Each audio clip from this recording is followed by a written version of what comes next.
감성경제방송 돈다방 미쓰리입니다. 유튜브 시청자님 중에 류선아님께서 책 한 권을 읽고 줄거리를 리뷰해 주는 것 같은 느낌의 방송이어서 참 좋습니다. 이렇게 댓글을 남겨주셨습니다. 사실 제가 요즘에 고민이 좀 많았거든요. 어떻게 하면 돈다방 미쓰리를 조금 더 업그레이드를 할 수 있을까 이런 고민을 좀 하고 있었는데요. 우리 유선아님께서 남겨주신 글을 딱 보고 그래, 어차피 돈다방 미쓰리는 뭐 어떤 화려한 편집 기술 같은 거 안 하고 오직 그냥 진솔하고 감성이 담긴 경제방송을 이야기하듯이 풀어드리는 방송이니까 그 어떤 컨텐츠에 조금 더 집중을 해야겠다. 뭐 이런 다짐을 좀 하게 됐고요. 조금 용기도 좀 얻었습니다. 다시 한번 우리 류선아님께 감사의 말씀을 드리고요.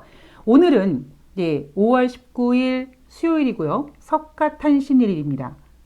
주식시장 열리지 않고요. 제가 앞에 방송에서 여러분 이제 여러분 미쓰리를 좀 자주 뵈야 될 것 같아요 라고 약속드렸잖아요. 그래서 오늘은 수요일인 만큼 뉴욕 증시 중간 점검을 한번 해보려고 합니다. 5월 17일, 18일 월요일, 화요일 이틀 뉴욕 주식시장은 약세 마감했습니다. 뭐 크게 하락하거나 뭐 상승하거나 이런 것보다는 종가 기준으로는 좀 약한 모습으로 마감을 했습니다. 제가 여러분 앞에 방송에서 이번 주에 인플레이션을 조금 자극할 수 있을 만한 경제 지표가 5월달 뉴욕주 제조업 지수다. 그리고 이미 주택 지표는 두어 달 전부터 정점을 찍고 좀 꺾이는 모습이다. 그래서 월 후반으로 넘어갈수록 미국 경제 지표에서 주택 지표가 본격적으로 발표가 될 텐데 주택 지표는 정점을 찍고 조금 꺾이는 모습이다. 이런 이야기를 앞에서 해드렸습니다. 월요일, 화요일 날 발표된 미국의 경제 지표를 보면은요. 5월달 뉴욕주 제조업 지표는 4월달에 26.3에서 5월달에 24.3으로 4월달 대비 5월달 지표가 둔화됐습니다.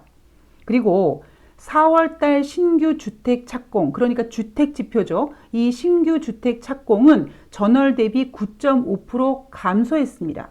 자, 그러면 주택 지표는 이미 두어 달 전부터 좀 꺾이기 시작했고, 그리고 5월달 뉴욕 제조업 지표는 4월달 대비 부진했으니까 인플레이션 우려가 완화되면서 주식시장이 상승해야 되는 거 아닌가?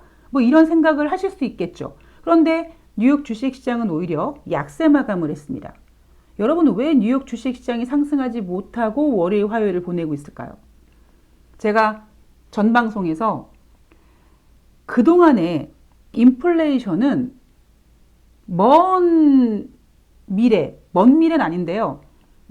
마치 이제 방학을 앞두고 어떤 숙제를 해야 되는데 그 학생이 계속 숙제를 미루는 거죠. 그것처럼 인플레이션은 언젠가 우리가 풀어야 될 숙제이긴 하지만 당장 풀기는 좀 불편한 숙제였습니다. 그래서 올해 연초에 FOMC가 아니라 이런 뭐 경제 전문가라든가 경제 관련된 방송에서 야, 이렇게 이제 백신 접종 맞고 이렇게 경제가 재개되고 이렇게 경제 지표가 잘 나오고 돈이 이렇게 풀렸으니 인플레이션이 되지 않겠니라는 얘기 한마디에 연초부터 뉴욕 증시는 인플레이션 때문에 스트레스를 받기 시작했죠. 그리고 그때는 제롬 파월 연준 의장, 다른 또 연준 위원들, 하물며 제닛 옐런 재무장관조차도 아니에요. 아이고 아직 아니라니까 왜 이러시나? 이렇게 토닥토닥 말려왔습니다. 그런데 이제 여러분 2021년 지금 5월 중순이거든요. 뭐 5월 19일이니까 이제 뭐 내일 5월 20일부터 5월 하반기 넘어가면 그냥 6월달 되는 거고요. 뭐 6월달부터 아이고 더워 하면은 금방 가을 되고요. 즉 이제는 연말로 점점 가까워지니까 우리가 그동안에 풀지 않았던 그 불편한 숙제가 이제는 풀어야 되는구나에 대한 압박을 주고 있는 겁니다. 그래서 5월달 뉴욕 제조업 지수가 4월달 대비 부진했지만 시장은 이미 그래 이제는 금리 인상을 정말 빼도 박도 못하고 해야 될 것 같아. 이런 어떤 스트레스를 받기 시작한 거죠. 그래서 뉴욕 주식시장이 힘을 얻지 못하고 있는 겁니다. 인플레 우려에 대해서는요, 미국 현지 시간으로 5월 19일 날 4월 달 FOMC 의사록이 발표가 됩니다. 근데 그때 여러분 금리 동결했어요. 그리고 인플레이션 우려? 아예 괜찮다라고 얘기했습니다. 그래서 대부분의 지금 전문가들은 5월 19일 날 발표하는 4월 달 FOMC 의사록이 뭐 어떤 증시의 방향을 보여줄 거라고 얘기하지만 지나간 회의 의사록이잖아요. 저는 오히려 뭐 거기서 나오는 이야기는 별로 의미를 두지 않고 싶고요.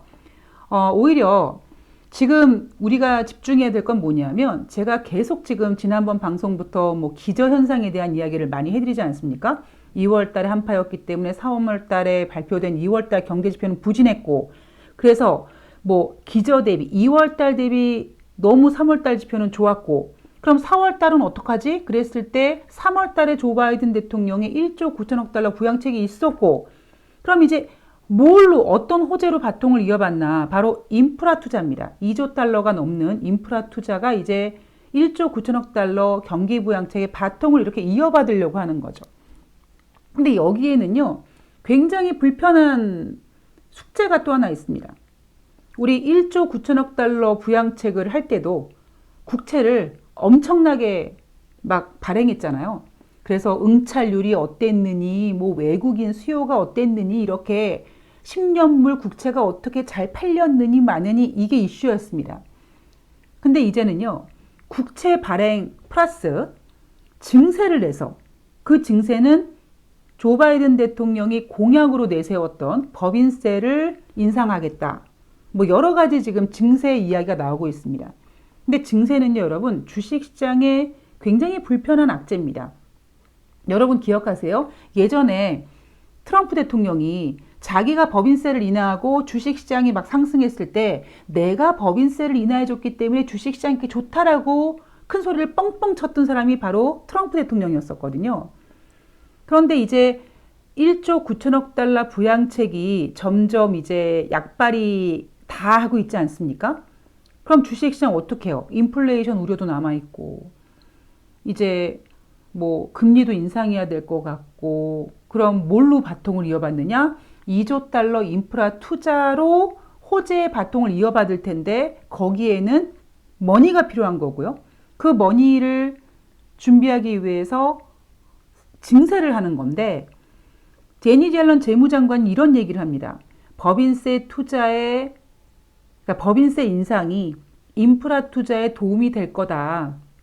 자, 증시를 부양하려고 혹은 경제를 이렇게 좋게 하기 위해서 법인세 인상이 꼭 필요하거든. 그러니까 막 스트레스 받지 마. 당연히 필요한 거 이런 식으로 어찌 보면 언론 플레이를 지금 하고 있는 거죠.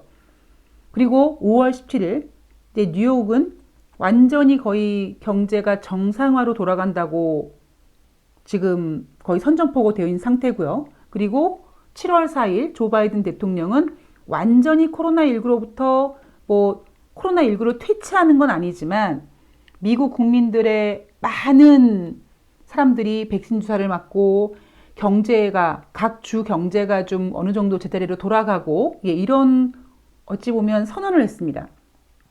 7월 4일 날은 독립기념일이고요. 그리고 미쓰리가 늘 말씀드리지만 지금 조 바이든이 저렇게 똥줄타기에 자꾸 미국 경제 재개를 막 독촉하는 이유는 중국과 미국의 패권 전쟁 때문이다. 이게 지금 미쓰리가 계속 얘기하고 있는 내용이죠. 그리고 그 가운데는 바로 화폐 전쟁, 즉 디지털 화폐 전쟁이 이미 판을 펼쳐놓고 있기 때문이다. 중국은 이미 위안화를 기반으로 만든 디지털 화폐를 2월 달부터 중국의 각 지역에 사람들한테 나눠줘가지고 실생활로 쓰게끔 만들고 있고요. 미국은 지금 열심히 만들고 있는 구간이기 때문에 지금 상태에서 미국은 디지털 화폐, 가상화폐, 암호화폐, 비트코인을 좀 인정하고 싶어 하지 않습니다. 처음에 제가 이런 얘기 드렸을 때, 아, 무슨 소리야 라고 이제 고개를 갸우뚱하실 수도 있는데요. 지금 시간이 지나가고 보니까, 아, 미쓰리가 왜 그렇게 처음에 얘기했는지 조금 이해가 가실 겁니다. 제가 작년 말에 여러분, 인플레이션, 달러, 화폐 전쟁, 뭐 이렇게 얘기해 드렸을 때, 아, 무슨 화폐 전쟁이야 이렇게 생각하실 수도 있는데요. 좀 시간 지나가면서 예, 지금 뭐 다른 많은 경제 전문가들이 뭐 지금 디지털 화폐 전쟁이 진행되고 있다 이런 이야기를 이제 슬슬 하기 시작합니다. 돈다방 미쓰리는요, 앞서가는 감성경제 방송이고 조금 제가 불만인 게 뭐냐면 어떤 때는 조금 너무 심하게 조금 앞서갈 때가 있어가지고 어떤 또 청취자님들이나 이런 분들한테 좀 불편함을 주고 있는데 여러분들께서 그런 부분까지 좀 감안하시면서 돈다방 미쓰리를 들으신다면 시청하신다면 좀 도움이 되실 거라고 생각하고 있습니다. 아, 제가 지금 디지털 화폐에 대한 이야기를 해드렸는데요. 요즘에 그 테슬라 CEO 머스크에 대한 이야기가 정말 많이 언급되지 않습니까? 근데 과연 머스크는 천재인가 아니면 사기꾼인가 뭐 이런 지금 갑론을박이 진행되고 있는데 저는 개인적으로 이 일론 머스크라는 인물은 자본주의가 만든 괴물이라고 생각을 합니다. 왜 제가 이렇게 표현을 해드리냐면 비트코인으로 뭐 테슬라 차를 사게 하겠다. 그러다가 또 중지하겠다. 아니면 또 가지고 있는 비트코인을 뭐 팔 수도 있다. 이런 얘기에 약간 동조하는 것 같은 이야기도 하고 있고요. 거기에다 또 도지코인은 사기다라고 얘기했다가 또 도지코인을 띄우기도 하고요. 그래서 많은 비트코인, 많은 암호화폐, 가상화폐를 투자하는 분들이 지금 불나방처럼 누구만 보고 있냐면요. 일론 머스크만 보고 있는 거예요. 근데 저는 그런 모습을 이렇게 이제 제3자 관점으로 지켜보면서 여러분 조금 뭐 어려운 얘기일 수도 있고 예, 조금 어찌 보면 뭐 철학적인 얘기일 수도 있는데요. 사람이 왜 권력을 가지려고 합니까? 그리고 지금 자본주의 사회에서는 이게 권력이라고 하잖아요. 그래서 여러분도 한번 생각해 보세요. 뭐 요즘에 일론 머스크가 뭐 비트코인 어쩌고 저쩌고 해서 비트코인 가격이 하락해서 뭐 재산의 얼마가 날라갔고 세계 최대 부자에서 뭐 순위가 떨어졌고 이런 얘기하는데 그런 애들은요 어느 정도 웬만큼 날리는 거는요 날리는 거라고 생각하지도 않습니다. 왜냐하면 제가 여러분 예전에 제가 한참 그 트럼프 대통령의 막 마음을 읽지 않았습니까? 그것처럼 제가 지금 일론 머스크의 마음을 좀 읽으면은요, 이런 느낌이에요. 재밌어요. 일론 머스크는 지금 너무 재밌습니다. 뭐가 재밌냐면, 자기의 말 한마디로 사람들이 불나방처럼 왔다 갔다 하고 막 언론에서 술렁거리고 이런 것 자체가 너무 즐겁습니다. 제가 예전에 트럼프 대통령도 이렇게 비스무리한 이야기를 해드렸습니다. 그게 왜냐하면 여러분 권력을 갖고 있는 자들의 어찌 보면 뭐 그냥 뭐 혜택이라고 보시면 돼요. 우리는 그들처럼 돈이 없잖아요. 우리는 그들처럼 권력이 없잖아요. 그러니까 그들의 생각을 모르지만 일론 머스크 같은 경우는요. 뭐 재산의 얼마 이거는요. 그 사람들은요. 그냥 일도 아닙니다. 그런데 그 사람들이 정말 진정 그 추구하는 즐거움은 뭐냐면 자기의 어떤 한마디라든가 자기의 어떤 행동 하나가 정말 뭐 굉장한 영향력을 지금 뭐 전 세계 가상화폐 시장을 좀 들쑤시고 있으니까 그런 어떠한 그 즐거움을 일론 머스크는 그 인간 자체가 그 즐거움을 누리고 있는 겁니다. 우리가 뭐 돈이 많은 사람은 돈 가지고 갑질을 하죠. 그리고 어떤 자리나 이런 뭐 정말 사람의 마음을 읽을 줄 아는 그런 권력을 갖고 있는 사람은 또 사람의 마음을 잘 이용해서 그 갑질 아닌 갑질을 합니다. 그리고 지금은 자본주의 사회고 자본주의 사회에서 테슬라 CEO라는 어떤 자리가 주는 권력 그리고 돈이 주는 권력 그런 권력을 이용하다 보니까 사람들이 자기 한마디 한마디에 불나방처럼 뛰어드는 것 자체를 일론 머스크는 즐기는 거죠. 제가 좀 안타까운 부분은 뭐냐면 오늘의 결론이에요, 여러분. 비트코인을 일론 머스크가 만든 거 아니잖아요. 근데 우리는 왜 일론 머스크 한 사람만 그렇게 주례장창 바라보면서 비트코인 투자자분들 그렇게 지금 힘들어하고 도지코인 투자자님들 그렇게 지금 심란해합니까? 뭔가 우리가 투자라는 거를요, 혹은 어떤 경제라는 개념을 이런 거를 좀 우리가 너무 그러니까 얕게 보고 있는 게 아닌가, 짧게 보고 있는 게 아닌가. 제가 지금 오늘은 그래도 일론 머스크 얘기를 하고 뭐 비트코인 얘기를 하지만 제가 앞서 방송까지 그리고 오늘 방송에서 앞부분까지 계속 하는 얘기는 뭐냐면 지금 일론 머스크의 뭐 비트코인, 도지코인은 일이 아니라니까요. 좀 더 크게 보셔야죠. 중국의 디지털 위안화 그리고 디지털 달러 이 지금 어마어마한 싸움이 진행 중에 있고요. 저는 한편으로 그런 생각도 들더라고요. 일론 머스크가 과연 무슨 생각으로 비트코인으로 차를 살 수 있게끔 한다고 했다가 이걸 취소했을까? 정말 어떤 깊이 있는 생각일까? 아니면 사기꾼이라기보다 이렇게 정말 뭐 천재 같은 천재가 갖고 있는 약간 그 똘기가 발동한 걸까? 그런데 한편으로는요. 그래도 일론 머스크는 물론 미국 출신은 아니지만 그래도 어쨌든 미국 테슬라 CEO의 지금 그 자리에 있다 보니까 분위기 돌아가는 거 보고 아직은 비트코인 가지고 뭔가 이렇게 뭐 차를 사고 이러기에는 조금 아직 미국이 좀 준비가 안 돼 있구나 뭐 이런 생각을 하고 조금 몸을 움츠리고 있는 게 아닌가 좀 그런 생각도 해봤습니다. 그래서 저는 많은 분들이 뭐 가상화폐, 비트코인, 암호화폐 이런 거에 대해 저한테 문의를 많이 하시는데요. 저는 그렇게 대답을 안 해드려요. 왜냐하면 제가 보는 지금 비트코인, 뭐 암호화폐, 가상화폐 그 위치는요. 이런 거예요. 예전에 그러니까 제가 주식시장에 그러니까 증권회사에 취직하기 전에 우리나라 주식시장이 생긴 지 얼마 안 됐을 때 저희 선배님이 그런 얘기 하시더라고요. 무슨 얼어 죽을 놈의 기업 분석이냐? 한참 장이 좋았을 때 정말 전광판에 그땐 디지털 전광판도 아니고 직원이 맨날 종목이랑 가격 쓰면서 이렇게 교체하는 그런 총빨 날리던 시절에 아침 회의 시간에 그냥 볼펜 던져가지고 딱 꽂히는 종목 샀다고 합니다. 그런 식으로 그냥 지금 현재 비트코인, 암호화폐, 가상화폐는 아직까지는 너무 그러니까 주식시장과 지금 뭐 세금 과세로 비교를 하는데요. 주식시장이랑 비교할 만큼은 아직은 아니라고 생각을 합니다. 제가 비트코인, 뭐 암호화폐, 가상화폐에 대한 질문이 좀 들어오면 제가 되게 이제 좀 조심을 하고 가급적이면 이야기를 안 해드리려고 하는 겁니다.